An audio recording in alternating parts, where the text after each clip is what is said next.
और देश के 11 बड़े एयरपोर्ट अब निजी उड़ान भरने की तैयारी में है। केंद्र सरकार इन्हें पीपीपी मॉडल के तहत 50 साल की लीज पर निजी कंपनियों को सौंपने की योजना बना रही है, जिनमें रायपुर एयरपोर्ट भी शामिल है। वाराणसी, तिरुपति, अमृतसर और भुवनेश्वर समेत इन एयरपोर्ट को 5 ग्रुप में बांटा गया है। निजी ऑपरेटर को पहले 1 साल संयुक्त प्रबंधन और उसके बाद 3 साल तक एएआई के 60% कर्मचारियों को बनाए रखना होगा। यानी ट्रैफिक, जमीन, कमाई और व्यवसायिक क्षमता के आधार पर चुने गए इन एयरपोर्ट से एविएशन सेक्टर में बड़े बदलाव की उम्मीद है।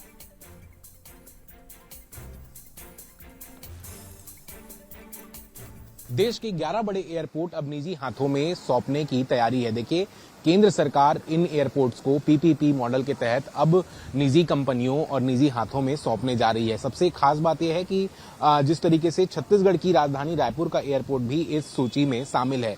11 एयरपोर्ट को कुल 5 समूहों में बांटकर 50 साल की लीज पर दिए जाने का प्रस्ताव है। इन एयरपोर्ट में वाराणसी, तिरुपति, अमृतसर, भुवनेश्वर, रायपुर समेत कई प्रमुख एयरपोर्ट शामिल हैं। जिस तरीके से सरकार ने निजीकरण के बाद कर्मचारियों के हितों को लेकर भी व्यवस्था प्रस्तावित की है और मौजूदा कर्मचारियों के एक साथ 1 साल की संयुक्त प्रबंधन अवधि होगी और इसके बाद निजी ऑपरेटर को 3 साल तक एएआई के 60% कर्मचारियों को बनाए रखना होगा।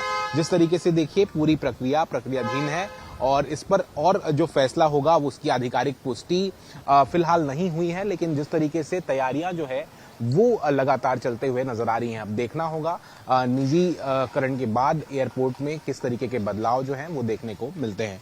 कैमरा पर्सन मनीष के साथ अनंत शर्मा, बंसल न्यूज, रायपुर।